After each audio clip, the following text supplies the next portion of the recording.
Hello everyone welcome you all in your own channel learn everything.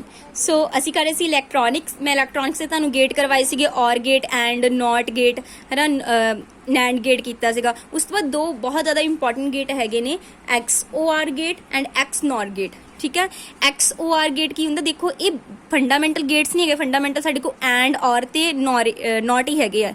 ਇਹ ਜਿਹੜੇ ਆ ਉਹਨਾਂ ਦਾ ਯੂਜ਼ ਕਰਕੇ ਬਣਾਏ ਜਾਂਦੇ ਆ। ਇਹ ਵਾਲੇ ਗੇਟ ਉਹ ਜਿਹੜੇ ਫੰਡਾਮੈਂਟਲ ਗੇਟਸ ਆ ਉਹਨਾਂ ਦਾ ਯੂਜ਼ ਕਰਕੇ ਇਹ ਵਾਲੇ ਗੇਟ ਬਣਾਏ ਜਾਂਦੇ। ਦੇਖੋ ਇਹ ਵਾਲੇ ਜਿਹੜੇ ਆ ਇਹ BSc 'ਚ ਹੈਗੇ ਨੇ। ਠੀਕ ਹੈ, ਸੋ ਮੈਨੂੰ ਲੱਗਦਾ ਜ਼ਿਆਦਾ ਜਿਹੜਾ ਕੁਐਸਚਨ ਬਣੇਗਾ ਉਹ ਇਹਨਾਂ ਗੇਟਸ 'ਚੋਂ ਬਣੇਗਾ। ਜਿਹੜੇ ਆਪਾਂ ਫੰਡਾਮੈਂਟਲ ਕੀਤੇ ਆ ਉਹ ਇਹਨਾਂ ਨੂੰ ਸਮਝਣ ਲਈ ਉਹ ਸਮਝਣੇ ਬਹੁਤ ਜ਼ਰੂਰੀ ਆ।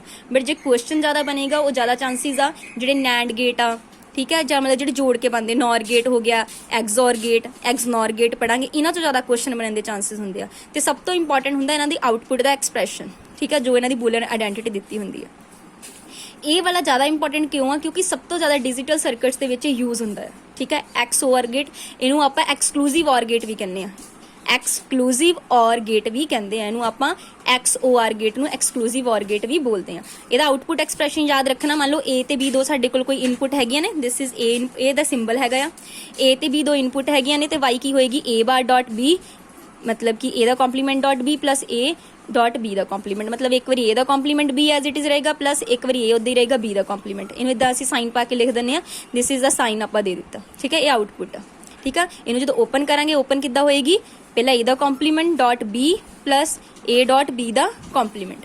ਟਰੂਥ ਟੇਬਲ ਜਿਹਨੇ ਤਾਂ ਗੇਟਸ ਵਾਲੀਆਂ ਵੀਡੀਓਜ਼ ਕੀਤੀਆਂ ਉਹਨਾਂ ਲਈ ਇਹ ਟਰੂਥ ਟੇਬਲ ਬਣਾਉਣੇ ਔਖੇ ਨਹੀਂ। ਹੁਣ ਮੈਂ ਤੁਹਾਨੂੰ ਪਤਾ ਕਿੱਦਾਂ ਕਰੀਦਾ। 0 0 ਪਹਿਲਾਂ ਮੈਂ ਆਊਟਪੁੱਟ ਦੋਨੀ 0 ਲੈ ਲਈਆਂ, ਇਨਪੁੱਟ ਦੋਨੀ 0 ਲੈ ਲਈਆਂ।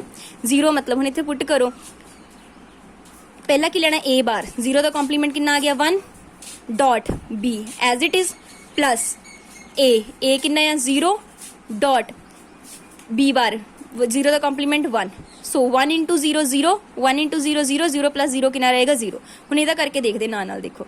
ਉੱਥੇ ਆਪਾਂ ਪੁੱਟ ਕਰਨਾ। ਪਹਿਲਾਂ ਕੀ ਕਰਨਾ? ਪਹਿਲੇ ਦਾ ਕੰਪਲੀਮੈਂਟ, 0 ਦਾ ਕੰਪਲੀਮੈਂਟ ਕਿੰਨਾ ਹੋ ਗਿਆ? 1। ਨਾਲ ਕੀ ਰਹੇਗਾ? ਐਜ਼ ਇਟ ਇਜ਼ B ਰਹੇਗਾ ਪਲਸ 0 1 ਐਜ਼ ਇਟ ਇਜ਼, ਜਿਹੜਾ B as A as it is ਰਹੇਗਾ। B ਦਾ ਕੰਪਲੀਮੈਂਟ 1 ਦਾ ਹੋ ਗਿਆ 0। ਸੋ ਇਹ ਕਿੰਨਾ ਆ ਗਿਆ? 1 into 1 plus 0 ਕਿੰਨਾ ਆ ਗਿਆ? 1। ਹੁਣ ਇਹਦਾ ਕਰਕੇ ਦੇਖ ਲਓ। 1 ਦਾ ਕੰਪਲੀਮੈਂਟ 0 ਡਾਟ ਨਾਲ ਇੱਦਾਂ ਹੀ ਰਹੇਗਾ ਪਲਸ ਇਹ ਇੱਦਾਂ ਹੀ ਰਹੇਗਾ। ਇਹਦਾ ਕੰਪਲੀਮੈਂਟ ਕਿੰਨਾ ਆ ਗਿਆ? 1। ਸੋ ਇਹ ਆ ਗਿਆ 1। ਸੋ ਉਹ ਫਾਰਮੂਲੇ 'ਚ ਅਗੇਨ ਭਰ ਰਹੀ ਹਾਂ ਮੈਂ। ਪਹਿਲਾਂ A ਦਾ ਕੰਪਲੀਮੈਂਟ ਯਾਨੀ 1 ਦਾ complement 0 dot B as it is plus A as it is, B ਦਾ ਕੰਪਲੀਮੈਂਟ 1 ਦਾ ਕੰਪਲੀਮੈਂਟ 0। ਸੋ ਇਹ ਵੀ ਕਿੰਨਾ ਆ ਗਿਆ? 1 into 0 0। ਠੀਕ ਹੈ, ਸੋ ਹੁਣ ਉਹਦੇ ਪੇਪਰ 'ਚ ਉਹਨੇ ਤੁਹਾਨੂੰ ਪੁੱਛਣਾ ਹੈ, ਟਰੂਥ ਟੇਬਲ ਦਾ ਪੁੱਛਣ ਨਹੀਂ ਲੱਗਾ। ਜਾਂ ਹੋ ਸਕਦਾ ਕਹਿ ਦੇਵੇ A ਇਨਪੁਟ 0 ਆ, B ਇਨਪੁਟ 0 ਆ, ਅਕੋਰਡਿੰਗ ਟੂ ਜ਼ੋਰ ਗੇਟ ਦੱਸੋ ਇਹਦੀ ਆਊਟਪੁੱਟ ਕੀ ਹੋਏਗੀ। ਤਾਂ ਵੀ ਤੁਹਾਨੂੰ ਬਣਾਉਣੀ ਆਉਂਦੀ ਆ। ਬਟ ਇਹ ਕੁਐਸਚਨ ਬਹੁਤ ਇੰਪੋਰਟੈਂਟ ਬਣੇਗਾ। ਉਹ ਪੁੱਛ ਸਕਦਾ ਕਿ ਹਾਈ ਆਊਟਪੁੱਟ ਕਿਸ ਕੇਸ 'ਚ ਆਉਂਦੀ ਆ। ਹਾਈ ਆਊਟਪੁੱਟ ਦੇਖੋ ਦੋ ਹੀ ਕੇਸ ਚਾਹੀਏ, ਇੱਕ ਆਹ ਵਾਲੇ 'ਚ ਤੇ ਇੱਕ ਇਹ ਵਾਲੇ 'ਚ। ਕਦੋਂ? ਜਦੋਂ ਇਨਪੁੱਟ ਦੋਨੀ ਓਪੋਜ਼ਿਟ ਲੈਵਲ ਤੇ ਸੀਗੀਆਂ। High output when 2 inputs are opposite level, ਜਾਂ 1 0 ਹੋਵੇ ਜਾਂ 0 1। ਮਤਲਬ ਜਦੋਂ ਦੇਖੋ ਇੱਕ 0 ਆ ਦੂਸਰੀ 1 ਆ, ਇੱਕ 1 ਆ ਦੂਸਰੀ 0, ਉਦੋਂ ਸਾਨੂੰ ਹਾਈ ਆਊਟਪੁੱਟ ਮਿਲ ਰਹੀ ਆ। ਤੇ ਲੋ ਆਊਟਪੁੱਟ ਕਦੋਂ ਮਿਲ ਰਹੀ ਆ? ਜਦੋਂ ਦੋਨੀ ਸੇਮ। ਸੋ ਲੋ ਆਊਟਪੁੱਟ ਕਦੋਂ ਮਿਲ ਰਹੀ ਆ? When both inputs are same. So this is all about the XOR gate. XOR gate.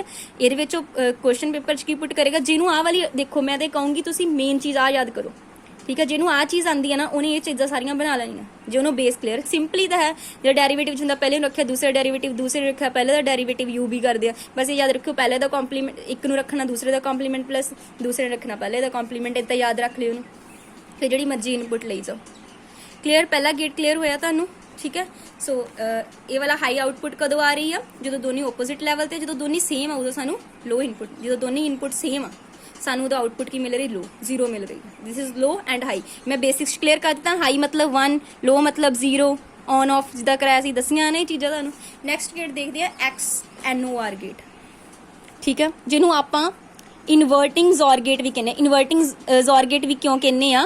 ਠੀਕ ਹੈ, ਜਿਹੜਾ ਜ਼ੋਰ ਗੇਟ ਆਪਾਂ ਹੁਣੇ ਕੀਤਾ ਨਾ ਉਹਦਾ ਇਹ ਕੰਪਲੀਮੈਂਟ ਹੁੰਦਾ, ਬਿਲਕੁਲ ਉਹਦਾ ਕੰਪਲੀਮੈਂਟ। ਇਹਦਾ ਦੂਸਰਾ ਨਾਮ ਹੈਗਾ ਐਕਸਕਲੂਸਿਵ NOR ਗੇਟ। ਜਿੱਦਾਂ ਉੱਥੇ XOR ਸੀਗਾ ਉਹਨੂੰ ਐਕਸਕਲੂਸਿਵ OR ਗੇਟ ਕਹਿੰਦੇ ਸੀ, ਇੱਥੇ X ਦੇ ਨਾਲ NOR ਆ, ਇਹਨੂੰ ਲਿਖਦੇ ਐਕਸਕਲੂਸਿਵ NOR ਗੇਟ। ਠੀਕ ਹੈ ਜੀ।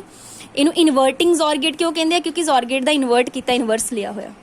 ਠੀਕ ਹੈ, ਇਹਦੇ ਵਿੱਚ ਦੇਖੋ ਸਿੰਬਲ 'ਚ ਕੀ ਫਰਕ ਹੈ? ਇੱਥੇ ਬਸ NOT ਦਾ ਆਪਰੇਸ਼ਨ ਲਗਾਇਆ ਆਪਾਂ, ਬਾਕੀ ਸਾਰਾ ਸੇਮ। ਮਤਲਬ ਜੋ ਇੱਥੇ ਆਊਟਪੁੱਟ ਆਈ ਸੀ ਨਾ ਉਹਨੂੰ ਉਲਟਾ ਦਿਓ।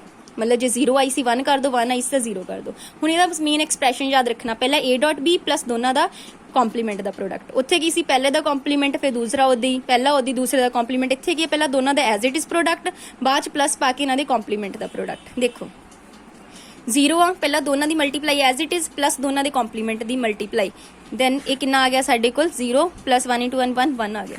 ਹੁਣ ਇਹਨਾਂ ਦੀ ਅਸੀਂ ਆਪ ਬਣਾਉਂਦੇ ਆ, ਪਹਿਲਾਂ ਦੋਨਾਂ ਦੀ as it is multiply, A ਤੇ B ਦੀ ਦੇਖੋ ਪਹਿਲਾਂ ਆਪ ਮਲਟੀਪਲਾਈ 0 into 1 ਕਿੰਨਾ ਆ ਜਾਏਗਾ 0 ਆ ਜਾਏਗਾ, ਪਲੱਸ ਫਿਰ ਕੀ ਹੋਏਗਾ ਦੋਨੇ ਦਾ ਕੰਪਲੀਮੈਂਟ, 0 ਦਾ ਕੰਪਲੀਮੈਂਟ 1 into 1 ਦਾ ਕੰਪਲੀਮੈਂਟ 0, ਸੋ ਆਂਸਰ ਕਿੰਨਾ ਆ ਗਿਆ 0। ਪਹਿਲਾਂ ਦੋਨਾਂ ਦੀ ਐਜ਼ ਇਟ ਇਜ਼ ਮਲਟੀਪਲਾਈ 0 ਆ ਜਾਏਗੀ, ਠੀਕ ਹੈ, ਇਹਦੀ ਲਿਖਣ ਲੱਗੀ ਮੈਂ। ਫਿਰ ਦੋਨਾਂ ਦਾ ਕੰਪਲੀਮੈਂਟ 1 ਦਾ ਕੰਪਲੀਮੈਂਟ 0 0 ਦਾ ਕੰਪਲੀਮੈਂਟ 1, ਅਗੇਨ ਕਿੰਨੀ ਆ ਗਈ 0। ਹੁਣ ਇਹ ਦੇਖੋ ਪਹਿਲਾਂ ਦੋਨਾਂ ਦੀ as it is multiply plus ਦੋਨਾਂ ਦਾ ਇਹਦਾ 1 ਦਾ ਕੰਪਲੀਮੈਂਟ 0 0 ਦਾ 1 ਦਾ ਕੰਪਲੀਮੈਂਟ ਵੀ 0, ਅਗੇਨ 1 + 0 ਕਿੰਨਾ ਆ ਗਿਆ 1। ਸੋ ਇਸ ਕੇਸ 'ਚ ਧਿਆਨ ਨਾਲ ਦੇਖੋ ਹਾਈ ਆਊਟਪੁੱਟ ਕਦੋਂ ਮਿਲੀ ਸਾਨੂੰ, ਜਦੋਂ ਦੋਨੇ ਕੀ ਸੀ ਸੇਮ। ਪਿਛਲੇ ਗੇਟ 'ਚ ਕੀ ਸੀ, ਜਦੋਂ ਦੋਨੇ ਸੇਮ ਸੀਗੇ ਉਦੋਂ ਸਾਨੂੰ ਕੀ ਮਿਲੀ ਸੀ ਲੋ। ਹੁਣ ਦੋਨੇ ਸੇਮ ਆ ਤੇ ਹਾਈ ਆਊਟਪੁੱਟ ਮਿਲੀ ਆ, ਠੀਕ ਆ। High output when 2 inputs are same, ਜਦੋਂ ਦੋਨੇ ਸੇਮ ਆ। ਤੇ ਲੋ ਕਦੋਂ ਮਿਲੀ, ਜਦੋਂ ਦੋਨੇ ਓਪੋਜ਼ਿਟ ਆ। ਯਾਨੀ ਪਿਛਲੇ ਗੇਟ ਦਾ ਜਿਹੜਾ ਹੁਣੇ ਆਪਾਂ ਜ਼ੋਰ ਗੇਟ ਕੀਤਾ ਐਕਸ ਨੋਰ ਗੇਟ, ਉਹਦਾ ਬਿਲਕੁਲ ਓਪੋਜ਼ਿਟ ਆ, ਠੀਕ ਹੈ। ਤੇ ਮੈਂ ਤਾਂ ਹੀ ਲਿਖਿਆ ਇਨਵਰਟਿੰਗ ਜ਼ੋਰ ਗੇਟ ਕਹਿੰਦੇ, ਕਿਉਂਕਿ ਉਹ ਤੋਂ ਉਲਟਾ ਕੰਮ ਕਰਦਾ ਹੈ। ਯਾਨੀ ਜਦੋਂ ਹਾਈ ਆਊਟਪੁੱਟ ਕਦੋਂ ਆਣਗੀਆਂ, ਜਦੋਂ ਦੋਨੀ ਇਨਪੁੱਟ ਸਾਡੀਆਂ ਸੇਮ ਹੋਣਗੀਆਂ। ਜਦੋਂ ਦੋਨੀ ਇਨਪੁੱਟ ਸੇਮ ਹੈਗੀਆਂ ਨੇ ਉਦੋਂ ਸਾਨੂੰ ਹਾਈ ਆਊਟਪੁੱਟ ਮਿਲੀਆਂ, ਜਦੋਂ ਦੋਨੀ ਇਨਪੁੱਟ ਓਪੋਜ਼ਿਟ ਲੈਵਲ ਦੀ ਹੈਗੀਆਂ ਉਦੋਂ ਸਾਨੂੰ ਲੋ ਆਊਟਪੁੱਟ ਮਿਲੀ ਹੈ, ਠੀਕ ਹੈ। So this is all about XOR gate and XNOR gate. ਕਰ ਲੈਣਾ ਇਹ ਜ਼ਿਆਦਾ ਇੰਪੋਰਟੈਂਟ ਹੈ, ਚੰਗੀ ਤਰ੍ਹਾਂ ਧਿਆਨ ਨਾਲ ਕਰਨਾ। ਥੈਂक्स फॉर वाचिंग द वीडियो।